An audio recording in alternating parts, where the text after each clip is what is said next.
Good afternoon, everybody. My name is Monique Mason. I am the course director for Fundamentals of Music Business, and today I will be speaking with Chris Domingo, DJ, producer, instructor here at Full Sail in our recording arts department. So what I wanted to do today was talk to Chris about his career. We have a lot of students who like to create dance music, electronic music, and that's Chris's area of expertise. So we're just going to jump in and talk to you. So before I get into all my questions, Chris, my first thing for you is, how many years would you say you've been producing electronic dance music or house? Well, technically, I mean, if we want to go back that far, it was actually 1988. So how many years is that? A lot. A lot. But we didn't actually know it was called, we didn't know what it was. We just knew that we wanted electronic sounds in it. So 88, I released my first record when I was 17. Wow. So that's, just so you all know, I'm 47. Just, Oh, you just it's been a while, so it's over 35 years. Okay, Yeah. okay. But you came from California. San Francisco, yeah. Okay. So you moved from California to Florida. How was the scene different? You know, actually, I've been lucky in every facet of moving, and because I did the New York thing was where I got my chops. Actually, back in the early 80s was when I was interning at Shakedown Studios. But I still lived in San Francisco. I was only able to do that and commute because my parents worked for the airlines. Oh, okay. But in San Fran, like, the rave scene had just, as a matter of fact, I remember I just went to my first rave. It was when it was technically actually called a rave. Right. And it was I'll never forget, it was under the Bay Bridge. It was amazing. It was free. They served hot dogs, just saying, it was free. Everything was free. But then I moved here, and I think it was 90. I turned 21, whatever that is. So it was about 25 years ago. It was right, and it was a pivotal time for Orlando when this scene was really like, it took me a minute to find it and discover it, but I realized at the time Kimmel Collins was doing his thing in Oz, and was it Visage? Remember Visage? And that's when that all started here. So they were actually both kind of parallel.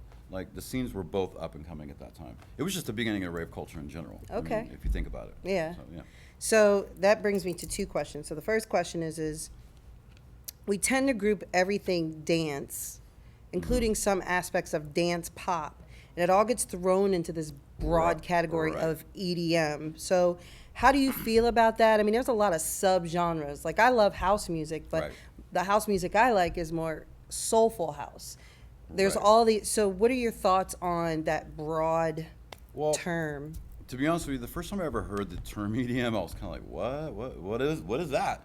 But you know, you have to think that the first Grammy that was ever given out in that genre was Deep Dish, and they didn't really even know how to categorize it. So we needed a term. So they needed a term. But as far as subgenres, to me, if you're old school, there's only a few. It's what you would call the basis of everything that we listen to, because everything else is flash in the pan. It's like the whole pop EDM thing that's going on right now. This is not the first time this has happened. This is the third ramp of, you know what I mean, of pop, and everyone burns the crap out of it, and then it comes down back to the roots, which that's what I mean by terms in genres. To me, it's just the roots. It's either house, breaks, or drum and bass. That's it. There's really techno. I'm sorry, didn't mean to offend. Techno's right there. Those are the top four. So those are the roots of dance music in general. I don't really hear any other subgenre. What I don't like, though, is when you're shopping for music.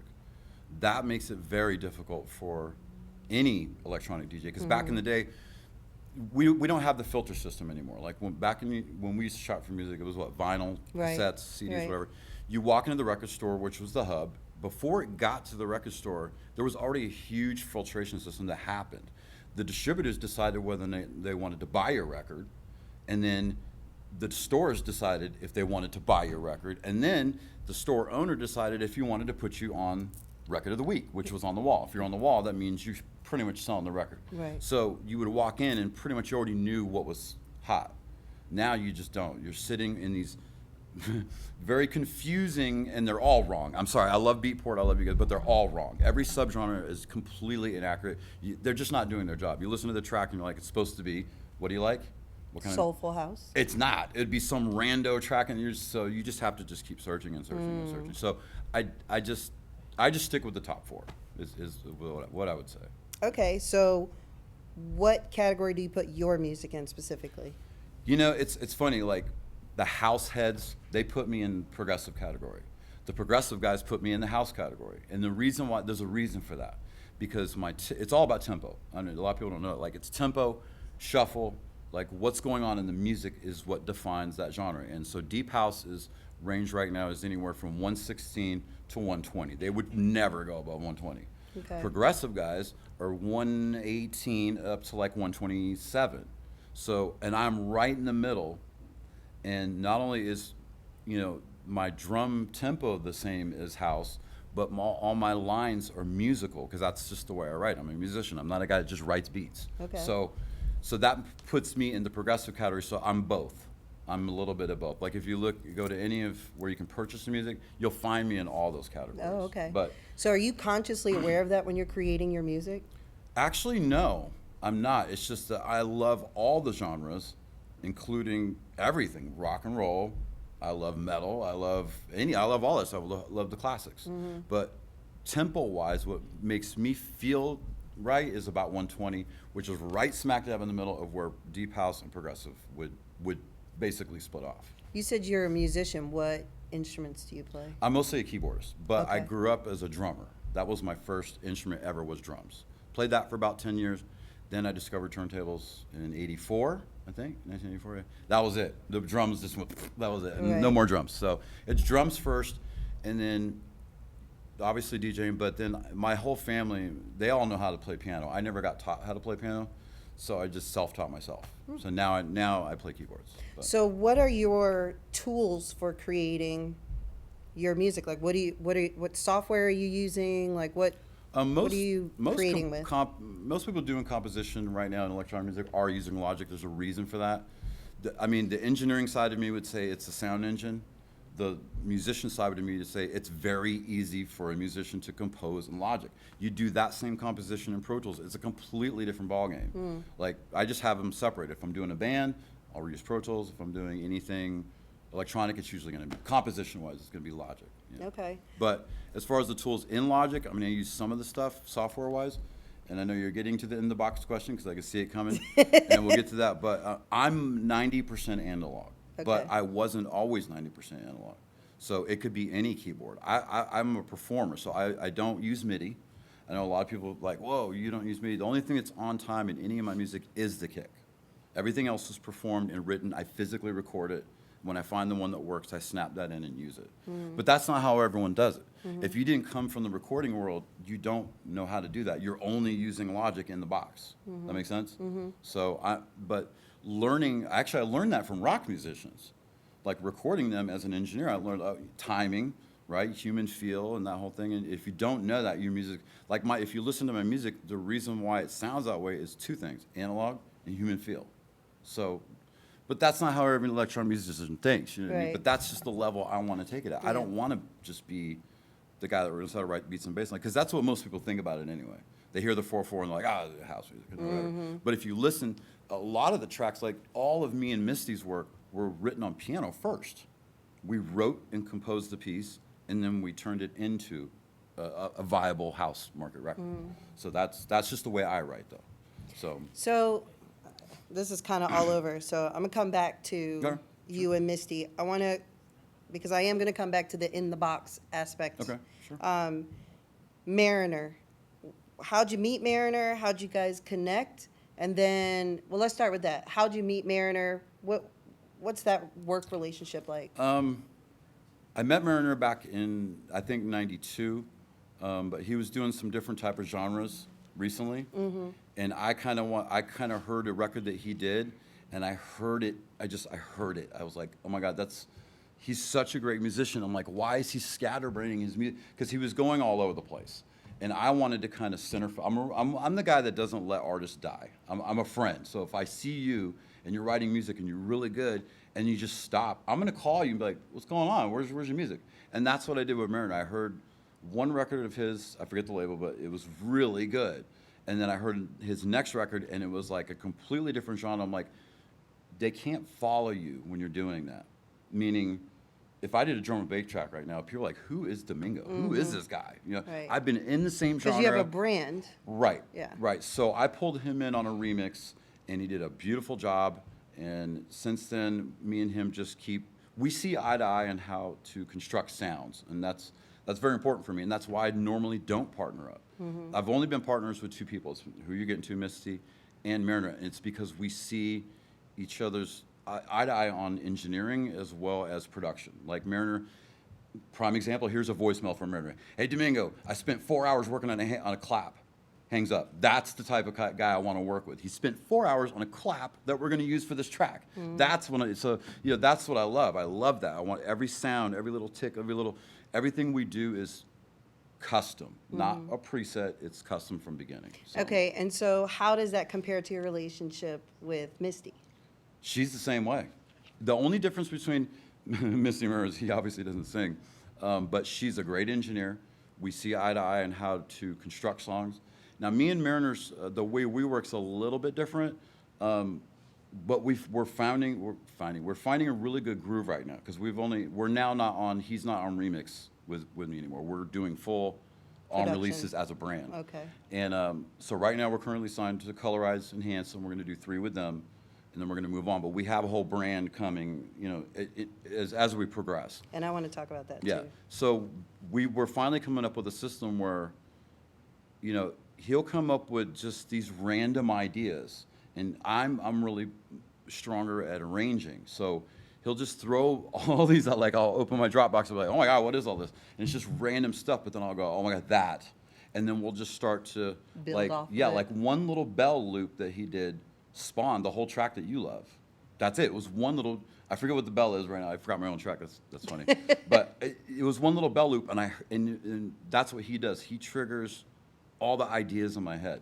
So like I heard the bell, and immediately that track was already written. I heard it that minute, and then I know your move coming on to Alex pretty soon. But that's how, when that happened, and I wrote it, was right when I met Alex, and then I heard his voice, and I was like, yeah, this track's done. It's done. That was it.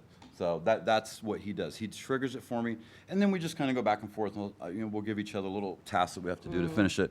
But eventually, we both always agree and know it's done. Which is rare in partnerships like that. Yeah, this track's done, and we just did it again. As a matter of fact, we did it so well this time together, we did not mix it. I know that sounds crazy to some people, but we had constructed the sounds perfectly, and I literally hit play, and I was like, oh my God, we're just going to mastering. We're just going to master it today. And I sent it to the label. So and they no loved it. mixing at all. Did not mix Wow. it. Well, I mean, because remember, we are constructing and EQing and doing as we do it a little bit, but this is something I always tell my students, the same thing. If the source sounds not right the first time, you're going to be mixing forever.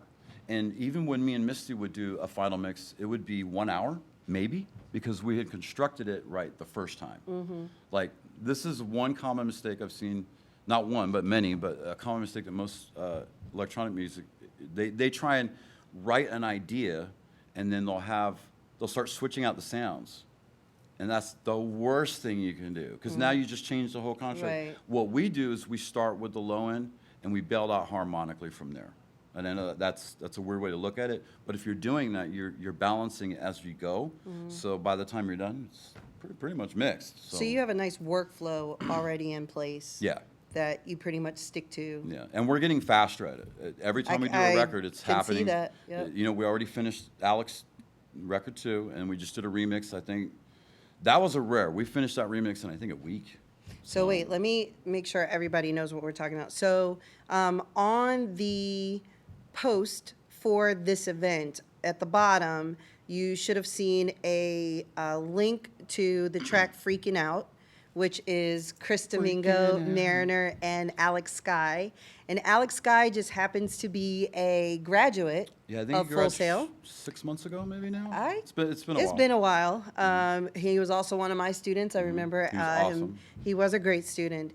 And so how did that happen? What did you hear? You know what? It's funny that you're going to love this story, because I know I've never actually told it to you. And by the way, she was a #1 supporter of the track, the record before it. I played it like 10 times. Yeah, it was sold. Yeah, we sold it immediately. We knew it was going. We were definitely going to sell it. I love this song. So he came into mastering And when the students come into mastering, they already have a track that they did with sessions that they recorded, printed, whatever. So the very first day, and you all know Kovas, the Grammy guy, me and him come in and reevaluate the tracks and make sure they're prepared for mastering. So Alex had his track, and they hit play, and I was literally like, who? I go, who recorded this? Because this, first of all, the recording was amazing. Juan, thank you. And then Alex's vocals were just, I heard it immediately. I already knew I was going to pitch him on the track. But, you know, day one, he just met me. But I knew immediately the guy was super talented. And I was like, I have to get this guy. So my first pitch was to him to bring him to Warner Brothers, just to get him over to Warner Brothers. And we did do that, and they were super interested. And then we did this record, and it immediately went to radio. We didn't, that was not the plan, by the way. That just happened to be a hit. It was a hit. It was an instant hit. And so he kind of pushed that off at the same time. He was getting a job. Oh my gosh, he's going to kill me, but the record plant, yes. He works at the record plant in LA. That's where he works. Okay. So he was super busy. I was super busy. And then we all didn't talk while the record was blowing up. We just kind of were enjoying that for a minute because he didn't really understand how big it actually was. Because this is his first record. Sure. He's a baby. He's a little baby, you know? And so then he's like, dude, it's all over LA. It's everywhere. I'm like, yeah, I know. I've told you that. It's global. He goes, and I said, so I got the new record. I'm going to show it to you. So do something. And I go, no, this is really your thing, but we have a bigger label that we're moving. He goes, no, this is totally my thing now. So now he's falling into the groove too with where me and Mariner are at. We don't really have to talk anymore. I mean, I do this part, he does that part. I send it to Alex, he sends me his parts, which is great because he's an engineer. So I don't have to, you know, he already mixes the way he wants his harmonics to be. So I don't touch them. So that brings me to the in the box question. Okay. So you've got 3 people working on a track. Right. And with this style of music, everything's pretty much done in the box. There's very little, I need to book a studio or I need to go to a major studio. Maybe for your vocals, but a lot of times you guys build your own vocal space. It's a kind of a loaded question. Can you do it? Let's rephrase a little bit. Can you do it in the box? Okay. Sure. We don't, and we don't have to rent a studio. It's because I have a studio. But if I did not have a studio, we would not be getting the sound we're getting. Okay. Does that make sense? Yeah. So what is it about the studio you feel is necessary for the sound that you're getting? Okay. So especially for new people who are just starting to get into electronic music, it's great in the box. It does pre-production. It's awesome. But let's say, for example, it's something that most of them know and love, like a Juno. Or let's use an 808. Everyone knows the 808 samples, yeah, right? 808s. Right. So an 808. An 808 in a sampled version of a 16-bit 44-1 file, which is what they're playing in Logic. If they hit, you know, a key and it's an 8 bong, sounds pretty cool. Having the unit or a real drum machine is going to sound 10 times better, and there's a reason why. There's a simple equation that me and Charlie use. Voltage beats algorithm every time, meaning it's alive and moving, having harmonics, or it doesn't. And a sampled version does not. And there's so many people that are going to argue with me. You're probably getting, right now, this guy's wrong. But I'm telling you out of experience that it's a feeling. And if you don't have harmony, like if you look at every track that I pull in from someone that just stays in the box, the first thing I see EQ-wise is here's 30 hertz and boom. That means all of that is gone, harmonics. That's where we internally feel music, right? So I do an experiment with them. I bring them in the studio and I'm like, okay, so you don't have harmonics in this track, but I'm gonna show you how to add it. So we'll go to 33 hertz and I'll crank the crap out of it and all of them just go, oh my God, wow. Because you feel it, it's a feeling. So can it be done in the box? Sure, but you have to remember that when you're in the box, it's digital. So when, say a track's scaling down to a nice pretty break, it's nothing back there but digital black. When you're in analog, you've got voltage, you hear harmonics moving around, you hear my console noise. All of that is part of what makes that track feel that way. So I could do it in the box, but it would never sound the way it's gonna sound now. That's the answer. So. And I'm gonna come back to that again from a business perspective. Okay. But I want to ask you, where are you finding your largest audience, and why do you think that is? And congratulations, by the way, on being asked to come out and speak and perform at the Amsterdam Dance Festival, ADE, or dance event in it's October. Huge. I don't know if you've ever seen it online, but you should definitely look at it. It's not like Winter Music Conference. It's It's way Well, better. I'll try to get in your suitcase so Yeah. I can go because that sounds like a lot of fun. Yeah. So that's pretty awesome. So obviously this style of music is very big in Europe. Not that it's not big here in the States, but that electronic dance is huge It is in Europe. embedded into their community. So, period.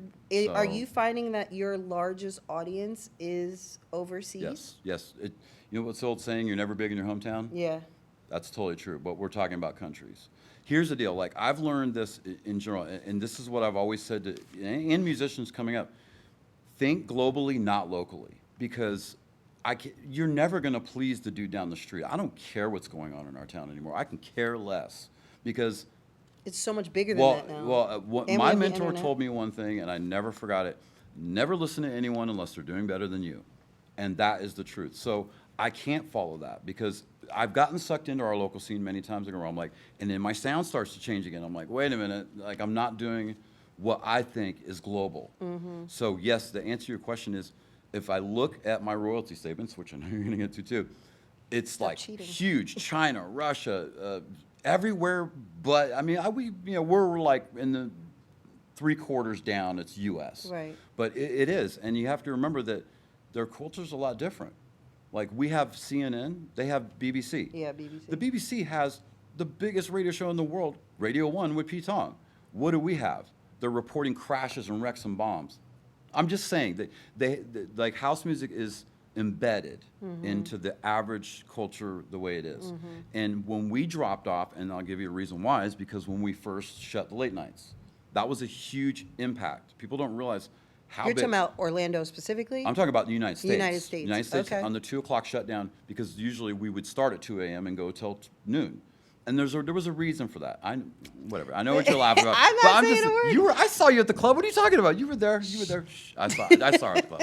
But not that had about a me. huge impact on music and influx. This is another big one. Influx of people that are being introduced into dance music. Now I know, like all the house heads, they have this big thing. Oh man, EDC and so pop. And here's my take on it. I'm not saying it's what I would do, but if you don't have that, you don't have the influx of new people coming into the scene. And if they don't discover that music, they're never going to discover the real music. And that's why I always say, oh, you're such a baby, because like if they just discover dance music, they probably will be at EDC. But as they're starting to really dig deeper into what's going on, then they start to discover the real scene. As you guys all know, is actually underground, Right. not the pop version. Right. All the real musicians that are making the music I love are broke, doing it at their houses, and they're geniuses. But that's their choice. Right. I did pop music. I mean, Yeah. I've had some wonky radio hits. You know what I mean? But Yeah, and you I know, want to ask you about so- that too. Like, what's the experience like between pop and that underground? Because I'm getting to the business side here. Right. We're about to transition into the business side because I want to talk to you about working with a major label and then these dance labels, which are still major labels, Right. but it's very different. That is different. So, Yeah. and I want to talk about that. Well, we might as well go ahead and Okay, transition go ahead, into that. transition. So, You're first. yeah, just talk about that. Like how. So we have these different types of record deals on the pop side. Yes, Okay. very different, very How different. is it different on the electronic side? Because it's very confusing to me. I know, You know, that's like are what these? we've had this We've discussion had this many times, conversation yeah. so many times. It's So hard if to you can decipher. explain to everybody else, like how does that work? Because it's not like a traditional record deal where you're Right. like you're signed, but you're still able to Right. do like what is that? Well, you have to remember that most dance music, I think here's the root of why the contracts are the way they are, because the shelf life of dance music is a lot different than pop music. Like pop music lovers, I've had this CD for 10 years and I still love it. The real dance side of things, the shelf life of a good record, I mean a hit, like the Alex record, is maybe going to last a year. And it's done. No one Yeah. will remember. I mean, you'll remember it Right. as like, oh my God, that was a great record. Yeah. But then no one's going to play it. Right. Because the root of the underground and the root of real dance music is all about what they used to call, which is funny, the term progressive came from that, meaning we're progressing all the time. Every record should be different. Or they used to use the term upfront music. Upfront music means stuff you have not heard before. This is new. And that's what, like when I go to see a DJ, everyone knows my favorite's still Sasha because he doesn't let you down. he does not ever sound the same. And he's always continuously progressing into new stuff. So that depicts what types of contracts you're going to get. You're not going to get a year contract with any dance label unless you're massive. And I mean massive. So how are the contracts constructed then? Is it just one-offs, like? First, it starts as one-offs, right? So, And by one-offs, we mean? mean you're signing that one track That one to track. that one label exclusively. You're going to sign that to them exclusively. And if To they distribute. right, for distribution. Okay. And if they like that record, they maybe pick you up for a second one. So how does the ownership take place then? So obviously you own what we call the musical work because you created Mm-hmm. it. Does that label under that agreement own the sound recording? Or do you actually still own the sound recording and you're more or less licensing it to them? No, okay, that's a little question, but they own the masters. Right. That's different. I still hold 50% mechanical rights. Right, because you created the work. Right, because Yeah. now remember, now we're getting into BMI ASCAP area, Yeah. which I'm sure you're gonna Yep, about it's to ask in me. there. So I still own royalty rights. Right. But I think it's either some of them are 5-year contracts or some of them are lifetime contracts. You have to watch because like I'm really bad with contracts and like Well, early who's on. negotiating this stuff for you? Do you have a manager or an agent? You're going to kill me for this one, but no, I don't have a manager anymore because every time I did, it actually got more confusing for me. And then the money was wonky, and they had, they had all the logins to your BMI and stuff, but I didn't know what was going on, you know what I mean? But I know we're getting to that, but I will say that the royalties for dance music is just now really starting to pay off now. Because 10 years ago when the analog thing dipped and digital was coming in, we didn't really know where our royalties were. Like, we didn't even know who had what was paying what, and Spotify ripping everybody off, and, we didn't know what was going on. But now it's become a little bit more organized. Transparent, yeah. Yes, it is very transparent now. And with BMI, I actually am finally seeing my statements correctly.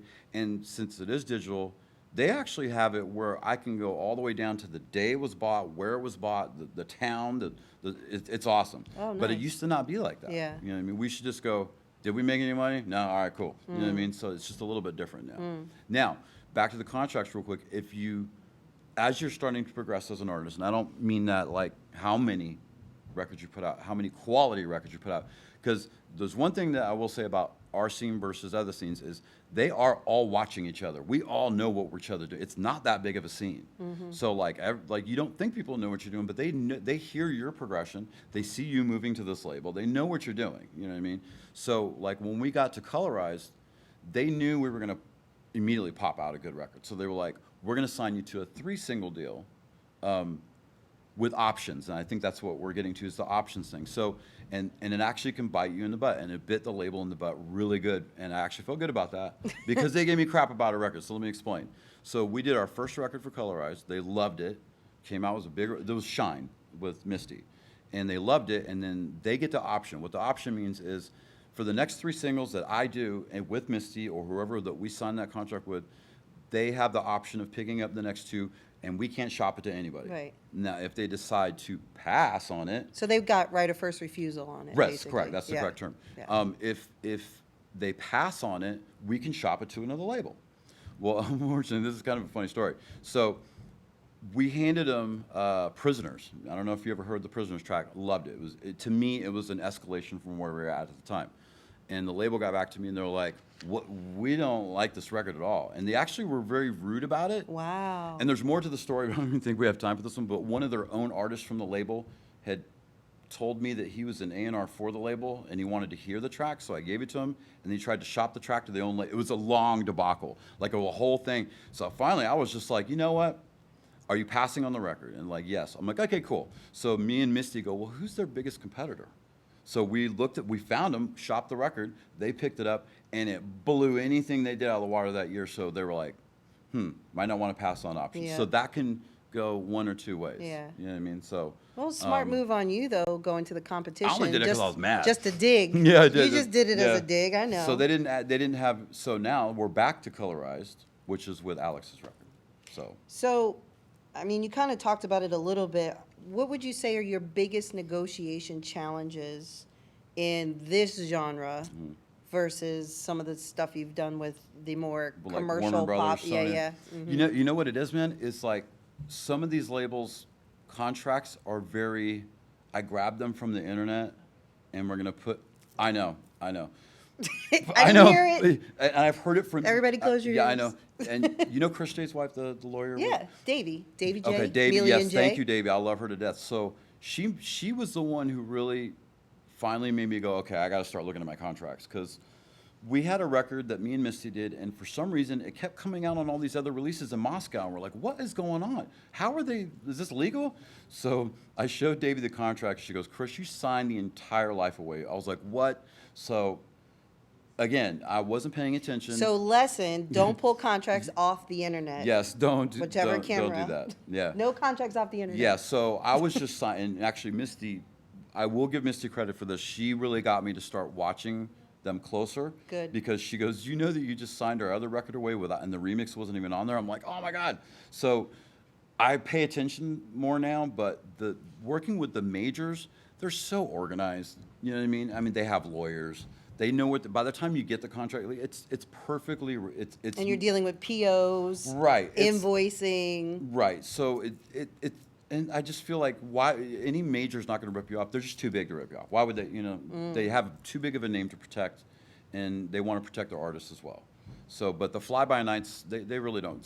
I don't know what it is about the Moscow ones, but they love taking our record. There was another one last week came out. We have no rights over it at all. We lost it, but that was my fault. Lesson learned. Lesson learned. Lesson So learned. look at your contracts. and So sign I want to ask you, I want to talk money for a second. it. Okay. So with the money, do you get advances? Is there a lot of like push and pull? Because going back to what we were talking about earlier about creating in the box, Right. the production cost is not there like it is for big studio projects. No. So and how does that factor into Look- what the label's offering, your negotiation on your royalties? Like, That's actually an easy question, but let me Okay. first say this. If you're in it for the money, or off the bat, find another place to go. Because that was the mentality I had when I first started. I was like, I want to make a lot of money, I want to be a studio, do whatever. And I had a lot of ups and downs. I mean, there was a time when I made it 17 years without having a job. That's pretty awesome. You know what I mean? And being able to make it off your records and touring. but you were also DJing. I was also touring, right? That's different, but we'll get to that. Yeah. Oh my God! What was the question again? I totally lost me. I was thinking about a The gig. money. The money. So don't worry about the money, and if you get the money, it's awesome. Does that make sense? Now, if you're dealing with contract basis, and as you're progressing bigger, you can get advances. Here's my rule of thumb with advances: don't take them until you're like massive. Because remember, they're going to get that money back They from have you. to recoup. An advance means they're lending it to you. Right. So a lot of students ask me that, like, do you know that's a loan, right? Right. Here's what I did, because when I don't know if you remember, do you remember Robert Miles' Children? Yeah, absolutely. Okay, we That were was on a the same great label record. together. Yeah. And it was on Platypus. They were the same ones who released Two Full Moons and a Trout and all that. So we put a record out right after Robert Miles. It was on the same label, did the same kind of sales. I got my royalty statement back. We owed them money. And I'm like, wait a minute. So what I do is I say, listen, okay, you want to give me, say let's choose $1,000 for Sure. an advance. They want to advance me $1,000. They love this EP. I'm going to say, you know what? Whatever you want to give me, just give it to me now, and you can keep all the royalties. Because basically what I'm saying is take your money and run. Because you're never going to see your royalties with 99% of these labels. I'm just being honest. I just engineered someone, I won't mention his name, he's super famous. He's back from the early Motown eras. He was telling me that they no labels involved, but they owe him $15 million in royalties. And he's 73, still touring. So lesson learned, what I'm trying to say is grab your money and leave. Yeah. And that's it. That's the best you Don't can do. sit and wait for the royalty. Do not sit and rate your royalties. If you happen to be with a legit label and they happen to be trying to pay you, then great. But And I So- think an aspect of that too is the branding aspect. And I don't want to spend too much time on it. Well, actually, we can get to that too. So, because there's a lot of these DJ producers, which some of our students consider themselves DJ producers. What they're missing is the branding aspect of that, because now That's that could huge. change what you were just saying. Yeah. Because you look at people like Tiesto, Kioki, like these huge DJs. Kioki, you're broken up. But That's an old one. That's awesome. but these people all have a brand. Right. They have a huge brand, They do. and so it functions a little bit differently. So that leads me to where I was going, which was the marketing and networking advice that you can give students that are trying to move kind of in the direction you're doing.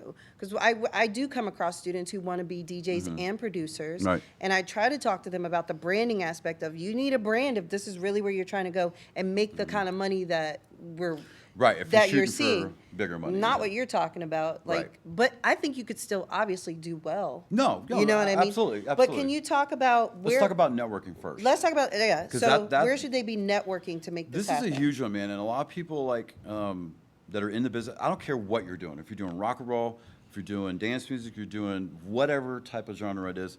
Me and Charlie talk about this in lecture all the time. Like, be in the scene that you're in, Yes. and that's why me and Charlie get so much work. We don't get work from sitting on SoundCloud, sending emails. We don't. I'm in the scene. I talk to people. And when you go to these, meaning go to the events, Right. and always And be support going, other artists in Right. that scene. Right, and right, exactly. If my friend's playing or this guy's playing, I don't do it as much because I'm getting older. But in general, think about it. I'm 47, and I'll still go to these events. sure. And here's the thing that I'm trying to get through their head. I'm not going there pitching myself. Right. Hey, I'm a mastering engineer. We're all there for music anyway. We already know that's why we're there. But just hanging out, like the last Sony album I got, I had a beer with the dude. We were hanging out, and we just started talking. All of a sudden, I had a mastering gig for Sony. So it's about being in that scene Right. and being rooted in the scene. And I always talk about that. Like when I left San Francisco, I said to myself, I want to hang my hat in Orlando. This is where I came. I'm going to hang my hat and do something here. I want to start a label. I want to be just, I'm 19 at the time, but I did it. You know what I mean? And being rooted is a big thing because if you're in this scene somewhere in here, Central, wherever you are, I've been here 35 years in this scene. How do you not know what I do? How would I not know what Anarcho does or anyone else that we know? Like you've been here, you Yeah. know.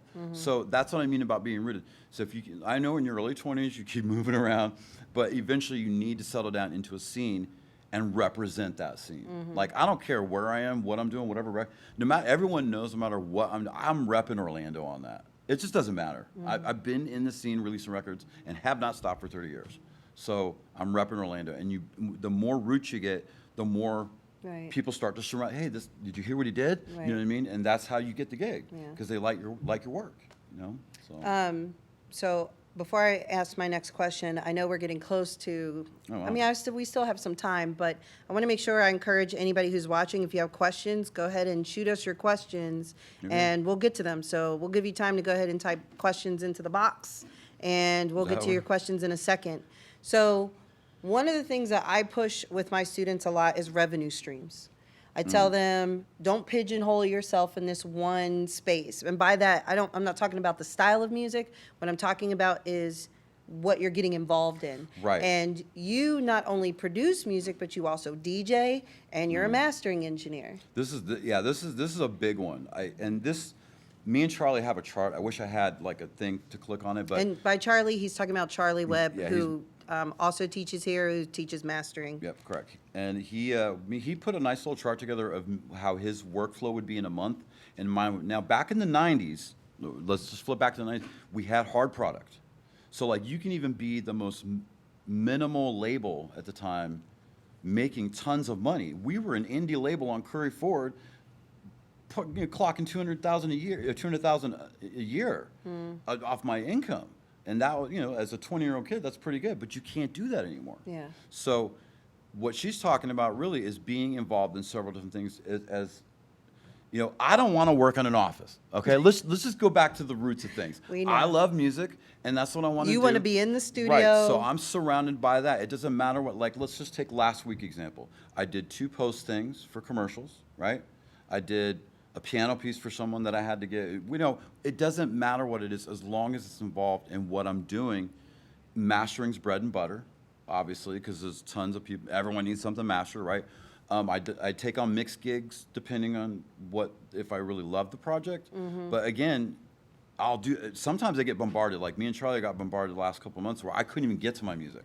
So I just tried to give Mariner as much stuff as I could, and so I can, because I saw it coming. I was like, I got 5 albums here, I got 2 singles here, and so what she's trying to say is I am not just making money off music. Right. It's everything. It's engineering. It doesn't even matter what. Sometimes I go with Charlie on live gigs. It's just Yeah. whatever it is that's involving the scene and music, I'll do it, as long as I could still eventually have time to write another record. Right. So that writing another record is always important. So I'm kind of digressing a little bit with this question, but because I meant to ask this earlier. The genre that you're in is predominantly a singles genre. It's Correct. not really about releasing a full album. right. How does that affect your workflow? How does that affect how records get released Okay. versus popular? Right. Well, popular actually, music? to be honest with you, the pop scene's doing it just like that. That side of it's they're starting to do the same thing because they're Okay. realizing they want done products, especially the major labels. They want done products like back in the day had A&R where someone would come in, hey, I see something in this group. I think we can make something in this group, and then they'd start putting it together and eventually do an album. Well, that's not how it works anymore. So in both scenes, I think, let's just talk about our scene for a minute, is if you get to a third or fourth single, which is where we're getting to with Colorize, we are going to do an album. It's going to happen, but it has to progress to that, and they have to see the value in that. And you also have to forward think that, like when we're writing these tracks, me and Mariner, we are thinking about an album. We So already you are know thinking there's about going an to be an album. album. It's just when. Okay. So I'm not going to write a single that's so off the cuff, and then this one doesn't match. They are going to eventually feel cohesive. So it's forward thought. I mean, I am thinking about that. So Mariner But- doesn't sing, but so when you say you're thinking about an album, is this going to be an album with a bunch of featured artists? Right. Okay. 'Cause So like that is- Alec that- and that is- Misty right. and then whoever. That is one interesting thing about dance music versus pop music is it is always about the singer. It's weird. And this is some singers, it takes them a minute to understand this about dance music, is it really is, if you did this record for me and it was amazing, that's awesome. And if you get mad and you leave and you're mad at me, guess what? I continue. Because it's always about Chris Domingo and Mariner. Right. It's not going to be about the vocalist. Right. I'm not saying that in a rude way. You're not I'm saying they're not important. You're just saying the project is Right. We can do multiples of Right. you, but it really is us that's trying to Right. push as the art. It's us as a Yeah. production, which is different because that's like, remember Terry Lewis and Jimmy Jam and Sure. Janet Jackson? That's like them Yeah.